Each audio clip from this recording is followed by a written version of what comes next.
Hi, my name is Zachary Cormant, and I'm sure all of you own some sort of property. As a matter of fact, the device you're using to watch this is an example of something you own.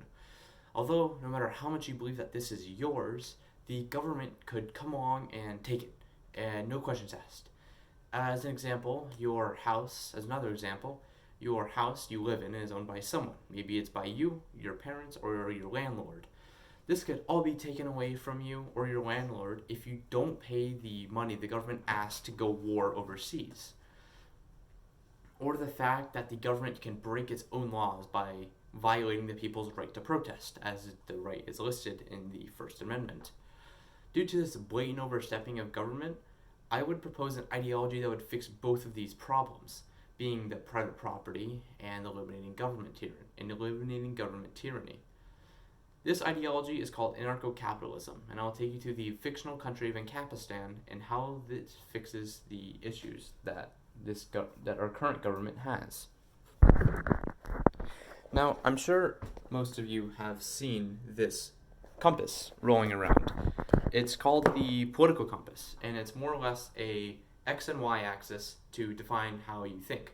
The y axis is authoritarian and anarchy, and the left and right are your economic access. Whether you think more left, that would be more like communism, and more right, more like marketism, or more like an extreme version of capitalism.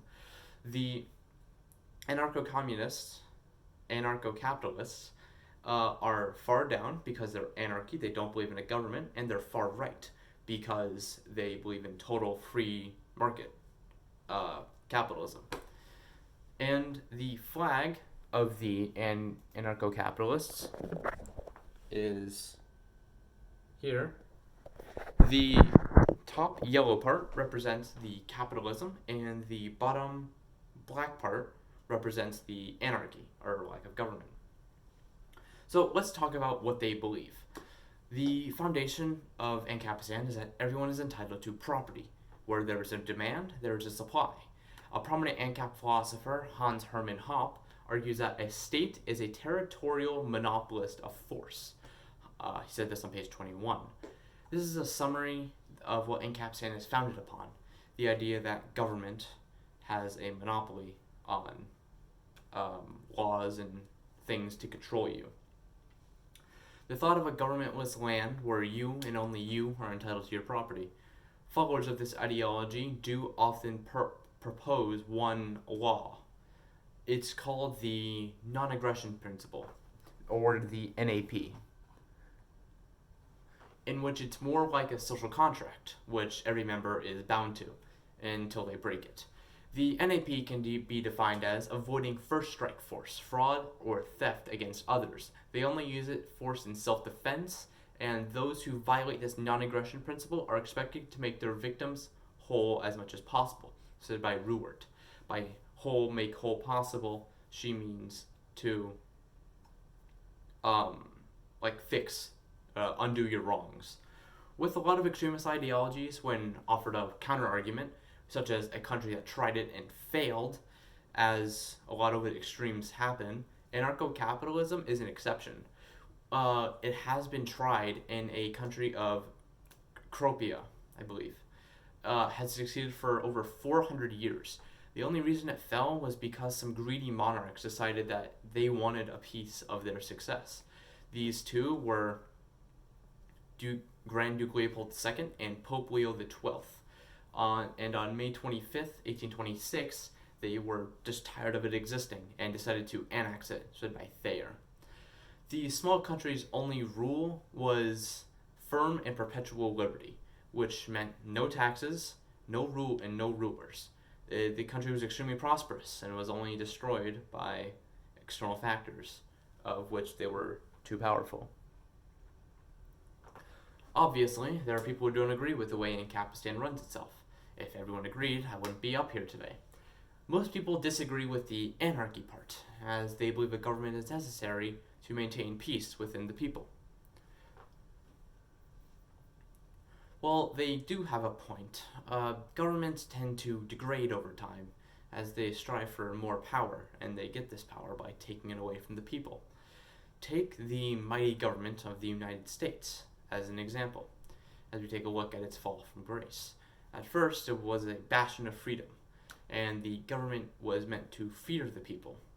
Then, as time progressed, the government stopped wanting to fear the people. So what they did is they took away the people's rights and they hid information that the people could use against them. And now, the current state of government, we basically know nothing of the inner workings of it, and we're only a couple steps away from full totalitarianism. With the current state of the world, there are many ways to solve the current issues. So you might be asking yourself, why should this ideology be the one to solve your problems? Well, that's because the many issues that people have and the many luxuries people enjoy can both be preserved with this. So, most people have a strife or another with the government. Maybe it's the CIA covering up their investigations and experiments, police brutality, etc. And in Kapistan, people can hire the police that they want by providing, of course, income. And if the police either acts in a way that is unfit of a police officer, they can just cut their income. And with the NAP in place, it would be impossible for an officer to act out of line, say out of violence or racist intentions, because the NAP protects the officer before they commit an act of violence. And once they commit unprovoked, they would lose the protections of the NAP. And speaking of the NAP, I think it could be a little bit extended upon. It could be extended upon, but I realize the reason why it's so narrow. Since the NAP is more or less an absolute, once broken, anyone can do anything to you as you lose protection. And due to this extreme measures, I understand why it's so narrow, because physical violence is very easy to prove, and it's also very natural. As in, people realize when you've been physically violent, when someone has committed physical violence upon you. And it's happened, although there are more ways that someone can harm you other than physical, as happened with Marvin Hemor, who went berserk after the city intruded upon his rights and sold his land without his consent. And they basically sold his land, and he went on berserk for it. While sitting in the political climate, it doesn't take a genius to tell that things aren't going too great. There are multiple avenues to approach every problem, but I think that it could be specifically involved through anarcho-capitalism, through the elimination of both government and strengthening of private property, with the people protected by the NAP. I believe that the current system in modern-day America could be fixed and returned to how the Founding Fathers intended it to be.